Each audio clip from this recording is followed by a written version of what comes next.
Good morning guys, myself Anamika Mishra. Welcome to prayer guide channel. कल हमने AC circuit के कुछ क्वेश्चन सॉल्व किए थे। आज हम आगे उसी को कंटिन्यू रखेंगे। उम्मीद है कि आपको समझ में आया होगा। अगर आपको वीडियो से रिलेटेड कोई भी प्रॉब्लम हो या कुछ ना समझ में आए तो आप कमेंट के माध्यम से हमें बता सकते हैं, हम उसे सॉल्व करने की कोशिश करेंगे। ठीक है, तो देखिए आज का हमारा फर्स्ट कुछ फॉर्मूले मैंने आपको कल बताए थे, वो याद ही होंगे। अब हम उसी पे आगे चलते हैं और आज का हमारा फर्स्ट क्वेश्चन है। क्वेश्चन नंबर फर्स्ट पूछ रहा है कि अगर कैपेसिटिव एसी परिपथ में, किसकी बात कर रहे हैं हम? कैपेसिटिव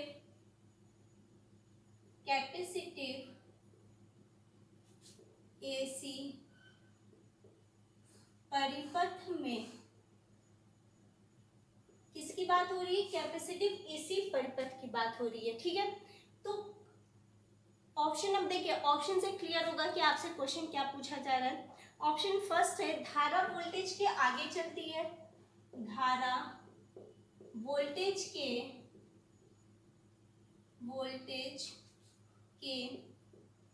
आगे चलती है।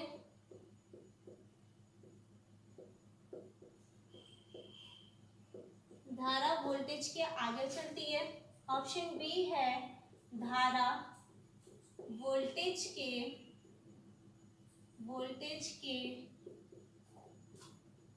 पीछे चलती है।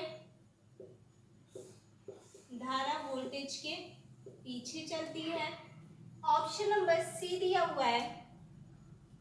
सी क्या दिया हुआ है? धारा वोल्टेज के साथ साथ चलती है। धारा वोल्टेज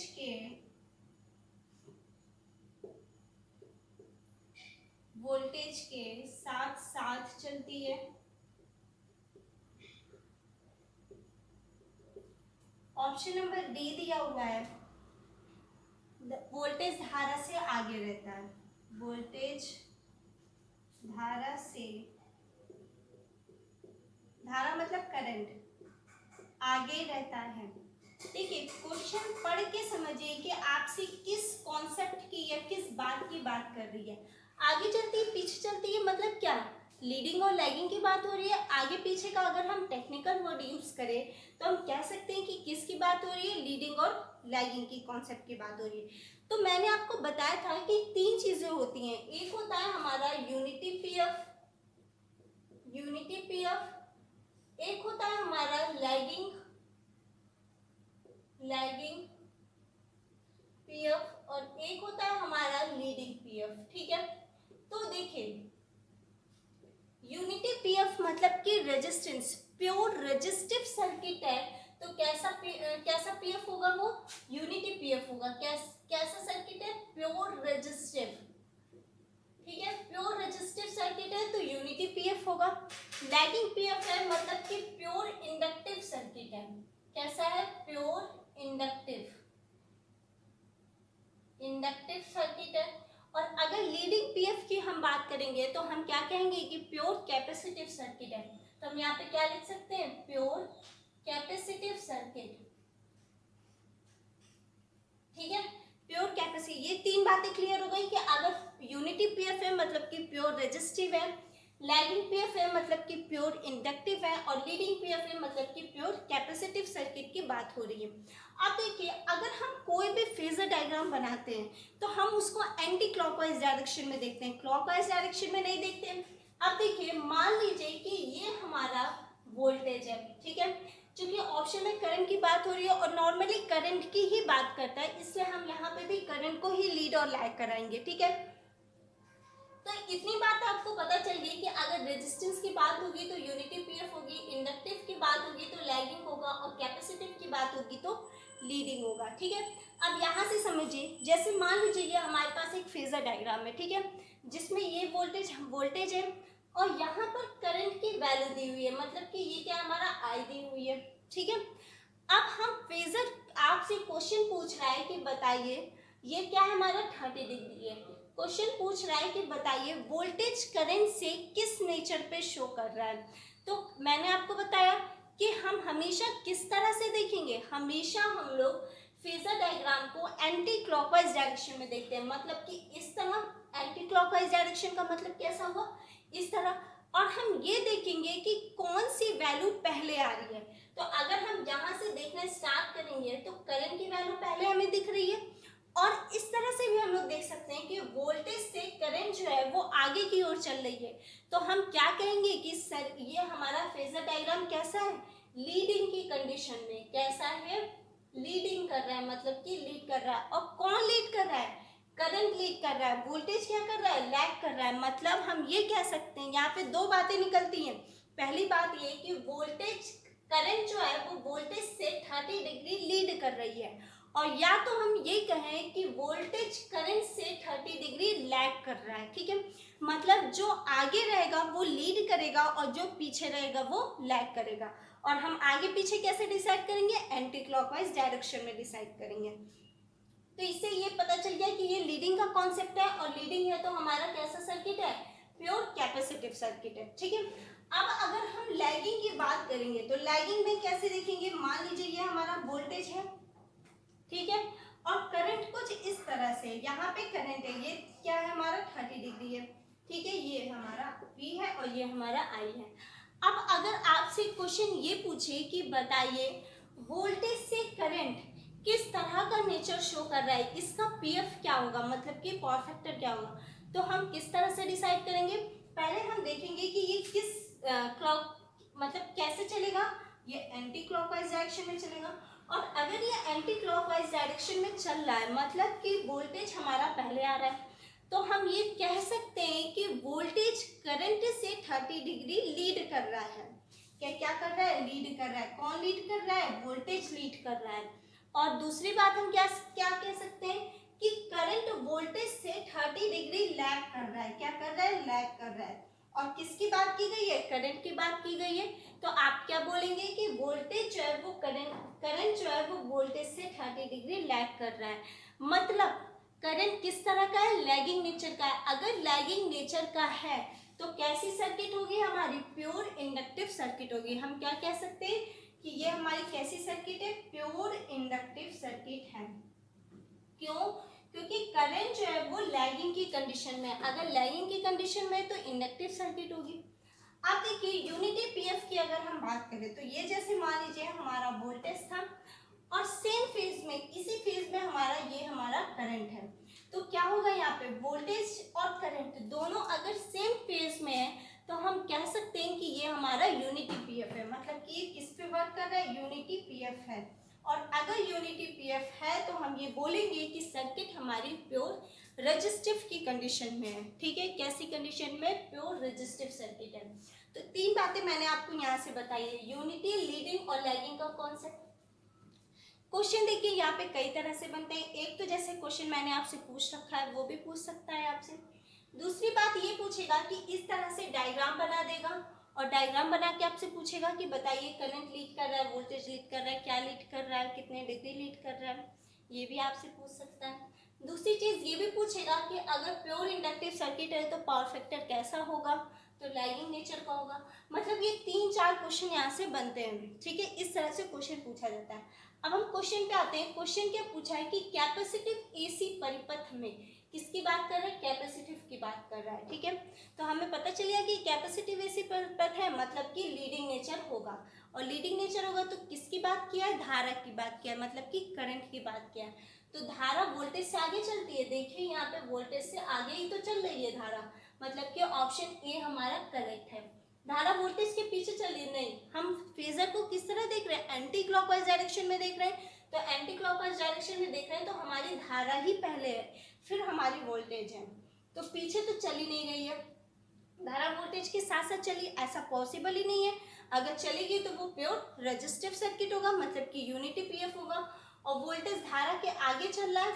अब देखिए ये अगर ये क्वेश्चन आपसे रहता है कि वोल्टेज धारा से आगे चल रहा है तो कौन सा सर्किट है या कौन सा पावर फैक्टर है, तो हम लोग क्या देखते हैं कि वोल्टेज कहाँ पे, वोल्टेज ये है, वोल्टेज ये, ठीक है, और धारा से आगे चल रहा है। कैसे चल रहा है, अगर हम एंटी क्लॉकवाइज देख रहे हैं तो पहले हमारा वोल्टेज आ रहा है तब हमारा करंट आ रहा है ना। फर्स्ट नंबर पे वोल्टेज आ रहा है, इसका मतलब कि यही हुआ कि ये कौन सा नेचर कर रहा है, लैगिंग नेचर शो कर रहा है, और लैगिंग नेचर है मतलब कि प्योर इंडक्टिव सर्किट है। क्लियर हो गया। अब हम इसके आगे चलते हैं, ठीक है।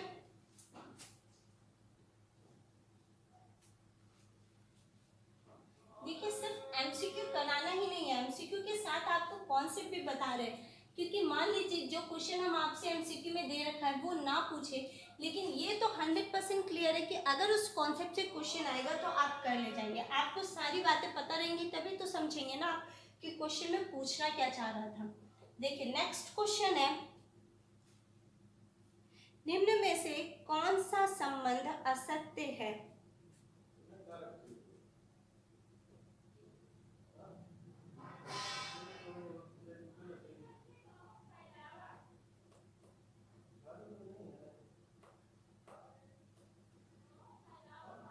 निम्न में से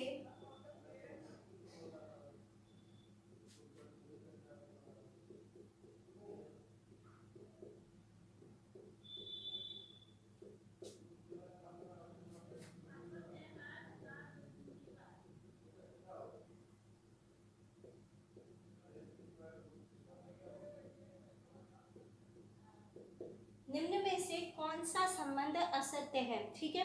ऑप्शन नंबर ए है हमारा P F is equal to आभासी शक्ति, आभासी शक्ति अपॉन में वास्तविक शक्ति, अपॉन में वास्तविक शक्ति, ठीक है। ऑप्शन नंबर डी दिया हुआ है हमारा पी एफ इज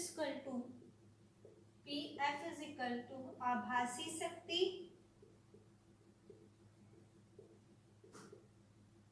इंटू वास्तविक शक्ति।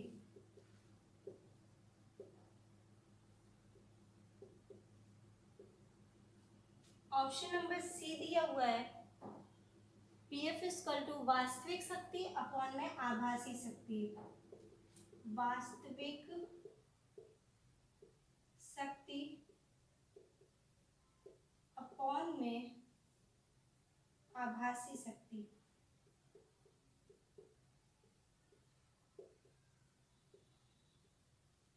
ऑप्शन नंबर बी दिया हुआ है 1 में P F is equal to 1 आभासी शक्ति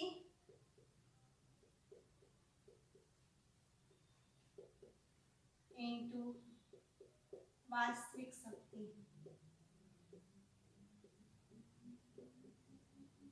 ठीक है, क्वेश्चन आपसे ये पूछा। अब देखिए आपको इस क्वेश्चन को पता करने के लिए सबसे पहले आपको पावर ट्रायंगल पता होना चाहिए। और पावर ट्रायंगल हम लोग किस तरह से देखते हैं, इस तरह से देखते हैं। ये मान लीजिए हमारा पावर ट्रायंगल है, ठीक है, ये हमारा पावर ट्रायंगल है। ये जो होता है बेस को हम लोग, ये इसको क्या कहते हैं, हम लोग इसको कहते हैं रियल पावर, रियल पावर। और या तो हम लोग इसी को कहते हैं एक्टिव पावर, एक्टिव पावर। और इसी को हिंदी में क्या कहते हैं, वास्तविक शक्ति, वास्तविक शक्ति। ठीक है, ये जो है इसको हम लोग क्या कहते हैं, reactive power, reactive power.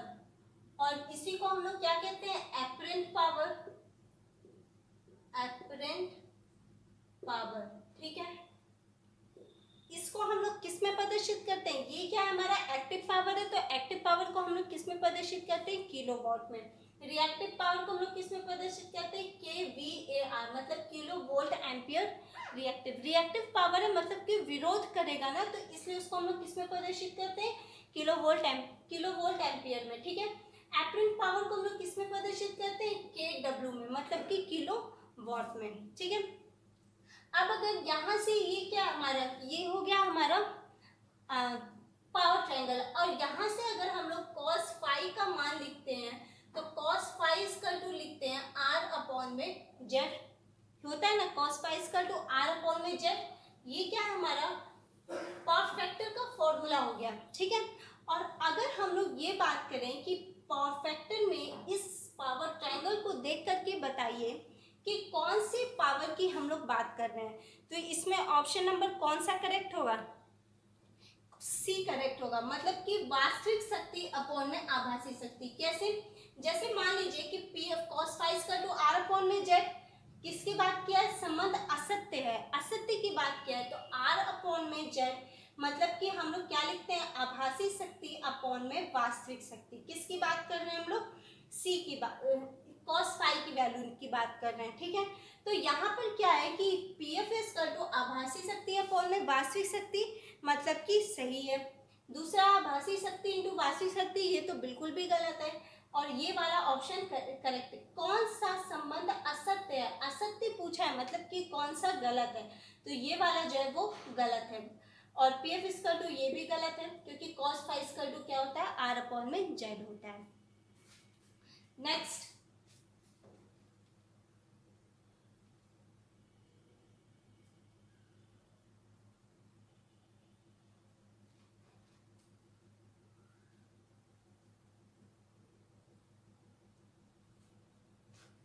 Next question दिया हुआ है,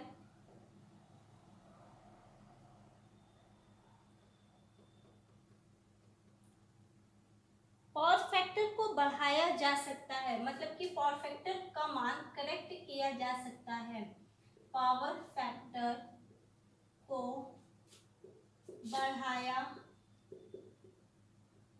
जा सकता है, पावर फैक्टर को बढ़ाया जा सकता है, ठीक है। ऑप्शन ए है हमारे पास में, पावर फैक्टर को हम किस तरह से बढ़ा सकते हैं, कैपेसिटर मोटर द्वारा, कैपेसिटर मोटर द्वारा,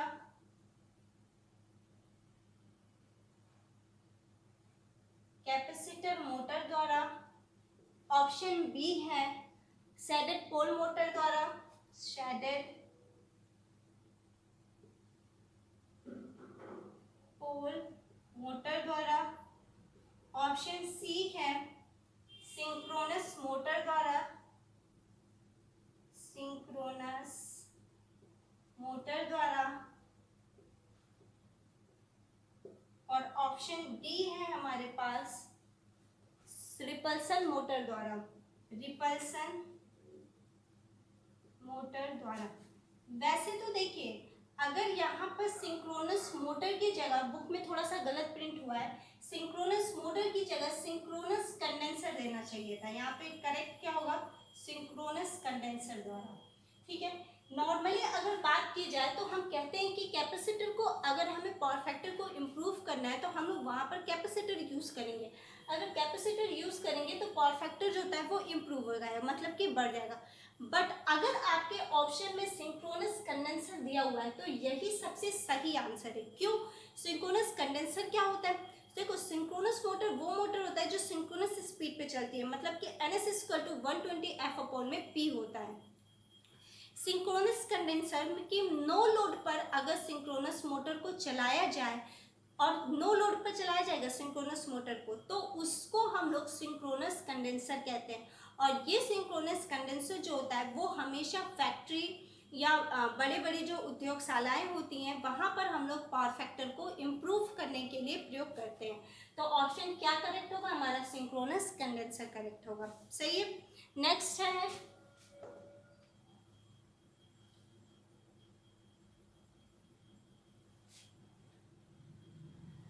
देखिए नेक्स्ट क्वेश्चन है, इंडक्टिव रिएक्टेंस की इकाई होती है, इंडक्टिव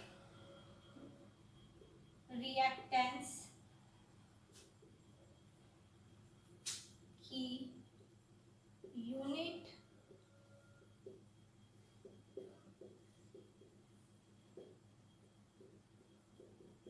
होती है, किसकी पूछ रहा है, इंडक्टिव रिएक्टेंस की।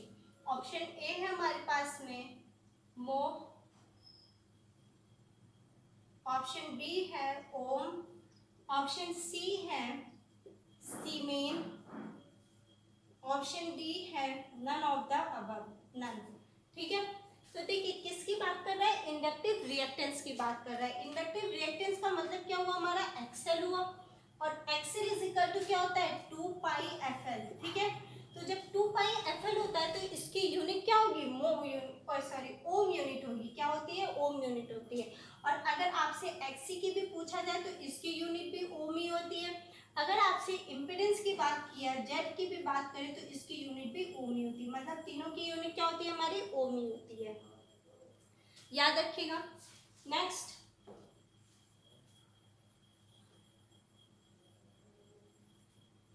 नेक्स्ट क्वेश्चन है, प्रत्यावर्ती धारा के लिए संधारित्र का विरोध AC करंट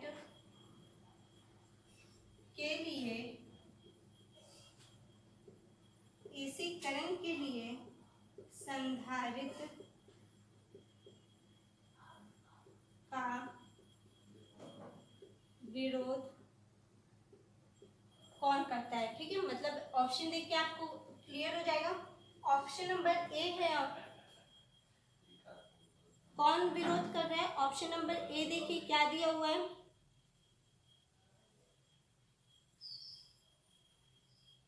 धारिता। ऑप्शन बी क्या दिया हुआ है, प्रतिरोध। ऑप्शन क्या दिया हुआ है, प्रतिरोध। फैरेड।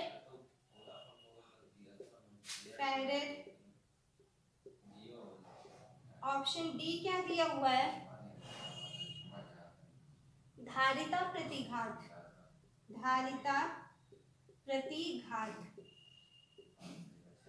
ठीक है, ऑप्शन क्या दिया हुआ है, धारिता प्रतिघात। ठीक है, अब देखिए AC करंट के लिए संधारित्र का विरोध, तो धारिता तो हो ही नहीं सकता है, प्रतिरोध भी नहीं हो सकता है, फैरेड भी नहीं हो सकता है, धारिता प्रतिघात मतलब कि XC की ही बात की गई है, तो यही आंसर हमारा करेक्ट होगा। ठीक है, तो AC करंट के लिए संधारित्र का विरोध कौन करता है, कैपेसिटिव रिएक्टेंस विरोध करता है। क्लियर है, आज के लिए इतना ही। नेक्स्ट वीडियो में हम इसके आगे कंटिन्यू करेंगे। Thank you.